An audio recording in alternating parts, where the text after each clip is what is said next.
Life's funny, isn't it? One minute you're on top of the world, the next, it's crumbling beneath your feet. But let's not get ahead of ourselves. This story begins in the warm glow of happiness. My name's Emily, and not too long ago, my biggest problem was deciding what to cook for dinner or what movie to watch on a lazy Sunday afternoon. James and I met in what you might call the old-fashioned way, at a mutual friend's barbecue. He was the guy flipping burgers and telling stories, making everyone laugh. I remember thinking, who is this guy? With his easy smile and a way of looking at me like I was the only one there. It didn't take long for us to become an us. Emily, you have to try my special burger, he'd said, handing me a plate with a confidence that made me smile. It's got a secret sauce that'll change your life. I laughed, rolling my eyes. Change my life, huh? That's a pretty big claim for a burger. But I'll admit, it was a darn good burger. Maybe not life-changing, but it definitely made that day memorable. Not long after, James met Grandma. She was everything to me, the one who raised me when my own parents couldn't. The way he talked to her, with respect and a bit of playful banter, it won her over in a heartbeat. I like him, she whispered to me as he went to grab us some lemonade. He's genuine, and he's got kind eyes. You hold on to this one, Emily. And hold on, I did. We got married in a small ceremony, just family and close friends. The house I moved into was full of memories. The walls echoed with laughter from a time when my parents were still alive. James and I started filling it with new memories of our own, and it felt like life was just right. I got pregnant about a year into the marriage. When I told James, the look on his face was something I thought I'd remember forever with warmth in my heart. His joy seemed to match mine, filling up the room until it was almost bursting. We're going to have a baby, Em, he said, lifting me up and spinning me around. A little one of our own, can you believe it? I can, I whispered back, because it's happening with you. They say bad news never has good timing. The day I lost Grandma was a cold slap of reality, a reminder that life doesn't play fair. Grandma was more than family. She was my confidant, my cheerleader, my safe place. Losing her felt like being adrift at sea without a compass. I remember sitting on the sofa, a cup of tea growing cold in my hands, numb. James came to me, his face a mask of concern. Em, talk to me, he urged, his voice gentle. What's there to talk about? I muttered, staring at the tea, watching as it lost its steam, its warmth, its life, kind of like how I felt inside. We'll get through this together. You're not alone, he said, wrapping an arm around my shoulder. But his words, meant to comfort, felt distant, like a radio playing softly in the background, familiar yet easy to tune out. Then, as if I hadn't already been robbed of enough, our baby slipped away before I ever got to hold them, to tell them how much I loved them, to promise them the world. The miscarriage was like a physical blow, one that knocked the wind out of me and left me gasping for air, for answers, for comfort that wouldn't come. James was there, yes, always there, but somehow not really. Emily, we can try for another baby when you're ready, he said one night as we lay in the darkness, his voice void of the pain I felt. I turned to him, a part of me desperate to find the husband who had once spun me around in joy. I don't want another baby, James. I wanted this one. Our baby. The words were a whisper, but they might as well have been screams for how they echoed in the silence. We'll make it through this, he said. But his assurance sounded hollow, like a promise made out of obligation rather than desire. I sought refuge in solitude, in the quiet of the house filled with too many ghosts of what could have been. Days melded into nights, and I lost track of time. I lost track of myself. James tried, in his way. Let's go out, see people. It might help, he suggested one day, his hand resting lightly on the back of the chair I was slumped in. I shook my head, my eyes fixed on a crack in the wall, a blemish I hadn't noticed before. I can't face the world, James. Not yet. The world is where the pain is. Emily, staying cooped up in here won't change what happened, he pressed, but I barely heard him.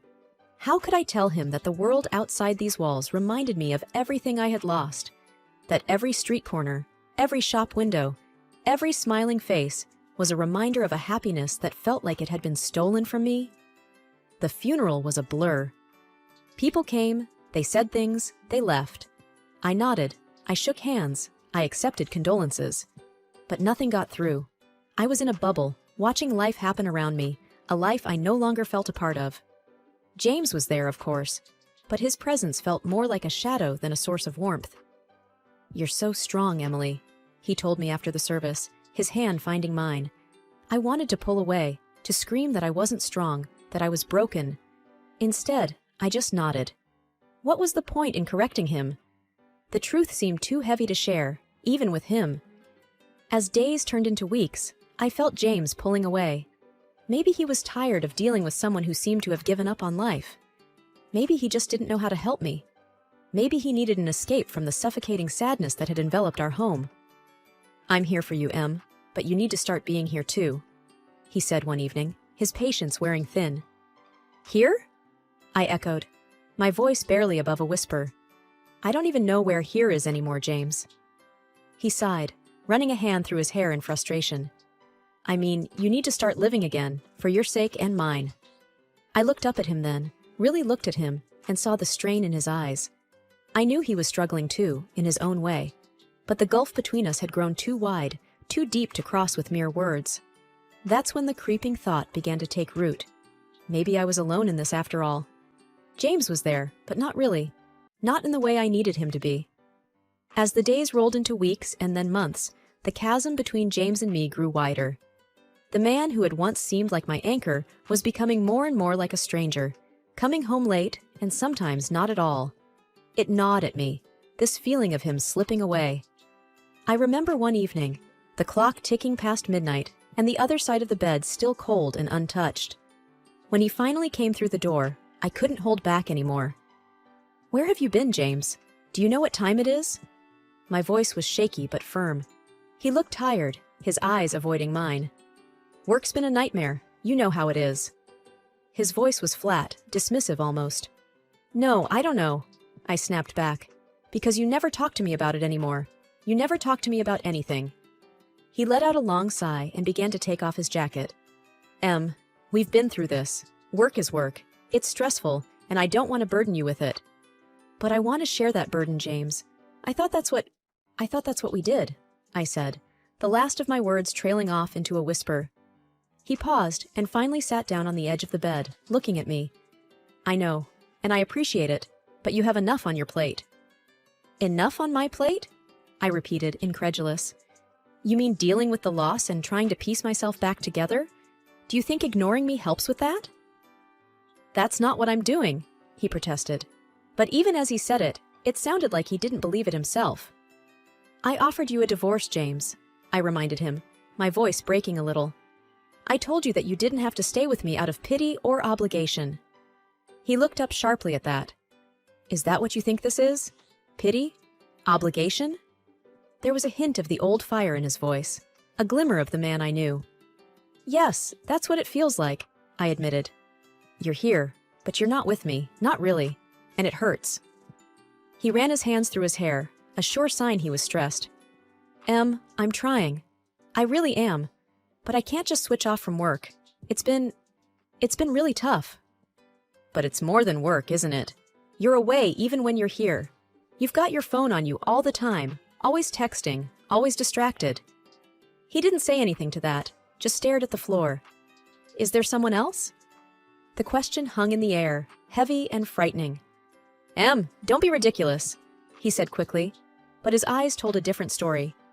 I felt a coldness spread through me. This was not the man I married, the one who would look me in the eyes and tell me the truth, no matter how hard. "I need you to be honest with me, James. Please," I implored, my hands clasping and unclasping in my lap. He was silent for a long moment, and then, "There's no one else. It's just work. You've got to believe me." I wanted to. Oh, how I wanted to believe him.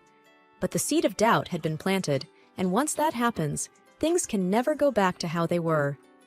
In the weeks that followed, I watched James like a detective. I noticed how his phone was always face down, how he'd step out of the room to take calls. The signs were there, and I couldn't ignore them anymore.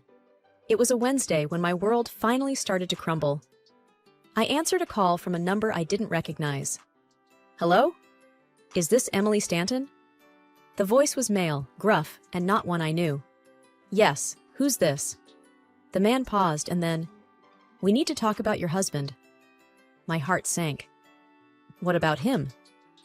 "I think you'd better sit down, Mrs. Stanton," The cafe was one of those nondescript places, sandwiched between a laundromat and a closed-down bookstore. It seemed like a fitting backdrop for what was to come. I sat there, stirring my coffee, each second stretching out like an eternity until the man showed up. He was a large man, with a look that didn't invite many questions.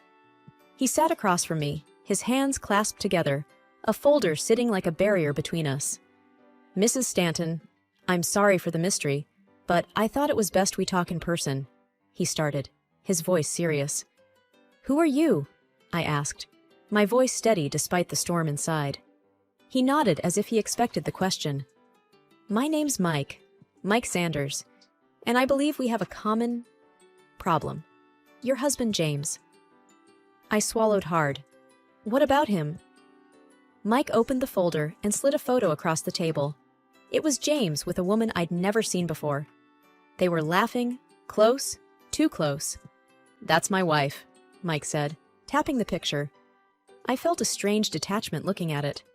"What do they have to do with each other?" "They work together, and they're having an affair," he said bluntly. I looked up, meeting his gaze. "That's impossible. James would never—" He reached back into the folder and took out a handful of printed messages, placing them in front of me. "These are just from the past week." I read them, each word a tiny dagger. There were plans to meet up, pet names, and talk of the future. A future without me, without us. "Why are you showing me this?" I asked, my voice a ghost of itself. "Because I thought you should know, and because I want to end it. I thought maybe you would want that too." I stared at the evidence, my mind racing, but my heart already knew the truth. "He told me he loved me. He promised he'd never leave." "People lie, Mrs. Stanton, and they're good at it," Mike said, his voice bitter. I took a deep breath, trying to steady myself. He was all I had. Mike leaned forward. "You got a choice here. You can pretend this never happened, go on with your life. Or you can confront him, make him face what he's done." "And what about you?" I asked. He sighed, a heavy, weary sound. "I'm going to divorce her. She can have him if she wants. I just want out." My hands were shaking as I gathered the papers, folding them with care I didn't feel. "What are you going to do?" Mike asked. The answer surprised even me. "I'm going to fight back." Mike nodded. "Good. If you need anything, evidence, support, you let me know." "Thank you," I said. But as I stood up, I felt anything but thankful. My life as I knew it was over, and it was time for me to figure out what came next. That day, the sun hung low, a glaring eye that seemed to watch over the unfolding scene with indifference. I was waiting on the porch when James's car pulled up. His step was light, too light for a man coming home to a crumbling marriage. He caught the look on my face as he approached. "What's with the gloom?" he asked casually, as if my scowl was just another part of an ordinary day. I held up one of the photos silently. His eyes flicked to it, and his smile faltered, but only for a second. "Oh, that," he chuckled. "I see you've met my other woman." I felt a hollow laugh bubble up from my throat. "Is that all you can say?" "Oh, that?" He folded his arms and leaned against the porch railing. "What do you want me to say? That I'm sorry? That it was a mistake? Because it wasn't. I'm not sorry, and it was no mistake." "Why, James?" I demanded, my hands clenching the photo so tightly the edges crumpled. He laughed, a cold, heartless sound. "You were convenient, you know? A nice house, a decent bit of savings, and when your grandmother passed, well, that was just icing on the cake." I recoiled as if he'd struck me. "You think my grandmother's death was a financial gain?" "Why else would I stick around?" He shrugged. "Especially after, you know." He paused, eyeing me with a cruelty I hadn't seen before. "After the kid." I shook my head in disbelief. "And you hoped what? That I'd off myself in grief?" "Would have made things simpler," he quipped. His words were like acid, burning through the last vestiges of the life I thought I knew. "You're vile," I hissed. "You always were too sensitive, too stupid to see what was right in front of you." He continued mercilessly. "You thought I would end my life?" I asked, the reality of his betrayal sinking in, a cold weight in my stomach. "It would have been a win-win. You'd escape your pathetic little life, and I'd be free with a nice little nest egg." His grin was the ugliest thing I'd ever seen. I couldn't hold back the tears. but I was damned if I'd let him see them fall. And now? What's your grand plan now? Now? He laughed again, stepping closer. Now, I guess I'll have to settle for a divorce. You'll probably screw me over on that, won't you? Drag it out. Make me suffer. You don't deserve quick and easy, I managed to say, my voice surprisingly even. His expression soured. You're an ugly, stupid woman, you know that? I don't know what I was thinking, marrying you. I looked at him then, really looked at him, and I felt something shift inside me. The man I had loved was a ghost, a fiction. In his place stood a stranger with a heart full of venom. Get off my porch, James, I said quietly. He smirked, taking a step back. Gladly. This place was never really my style anyway. The courthouse was a place where I thought I'd celebrate our milestones. Instead, I walked up its steps to dissolve the very foundation of my marriage. Mike was right beside me, his presence a silent support. I had the papers in my hand, feeling the weight of every word that testified against James.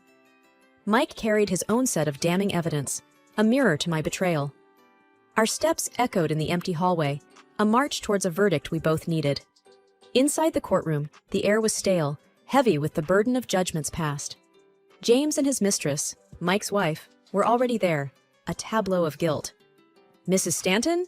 The clerk called out. I stepped forward, handing over the sheaf of papers that detailed every misstep of my husband's affair. The judge surveyed the room, his gaze lingering on me, then on Mike. You have evidence to present? I nodded, my throat tight. Yes, Your Honor. The evidence was laid bare for the court to see.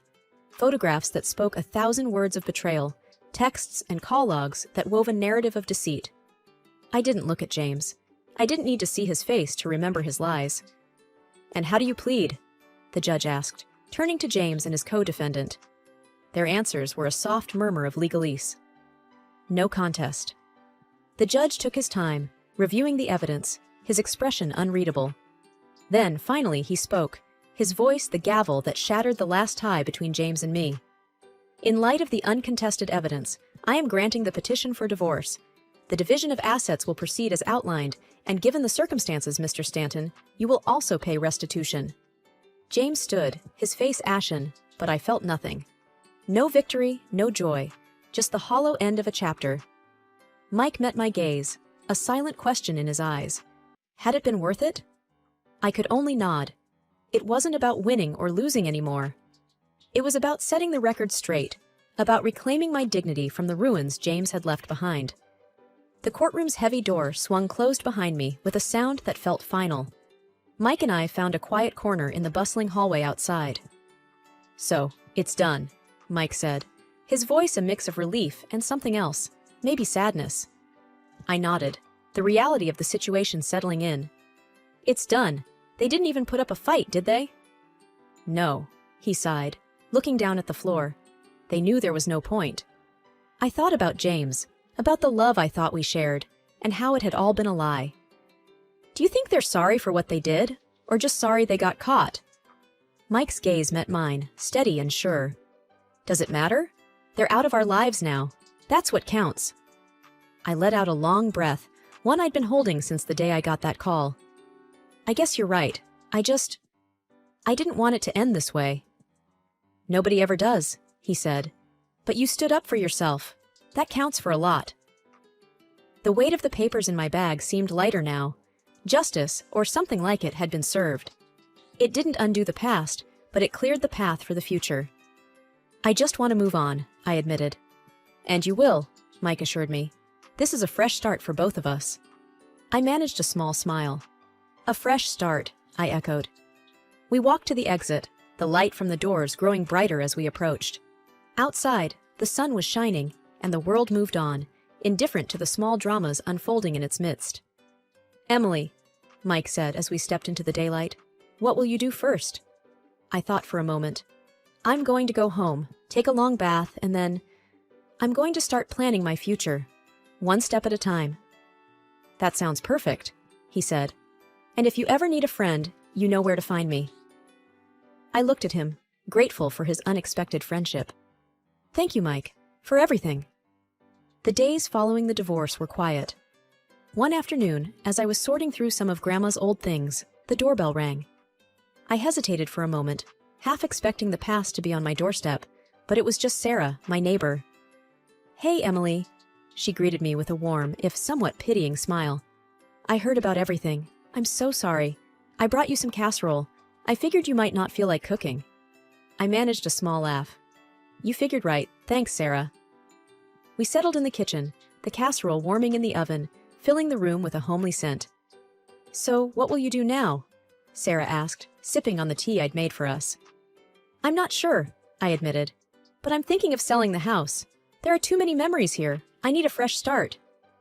"That sounds like a good idea," she said. "A new place, new memories." "Yeah," I mused, gazing out of the kitchen window. "I want to travel too, see the places Grandma and I always talked about." "That's wonderful, Emily. It's what you deserve," Sarah encouraged. I smiled, feeling a flicker of excitement at the thought. "It is, isn't it? I spent so long living for someone else, trying to be what James wanted. It's time I lived for myself." Sarah reached across the table, giving my hand a reassuring squeeze. "You've got this. And who knows, maybe along the way, you'll find someone who loves you for you." "I hope so. But for now, I'm okay with being by myself," I said, feeling a strength within me that I hadn't felt in years. "You're stronger than you know, Emily. And this fresh start is just the beginning for you," Sarah said with a knowing nod. The timer on the oven dinged then, breaking our conversation. As I stood to get the casserole out, I felt a sense of closure. The chapter with James was over, but my story was far from finished. As I drifted off to sleep, I thought of Grandma, of her strength and her love.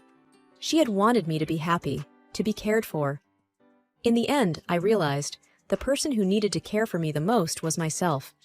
And with that realization, I knew that no matter where I went or what I did, I would be okay.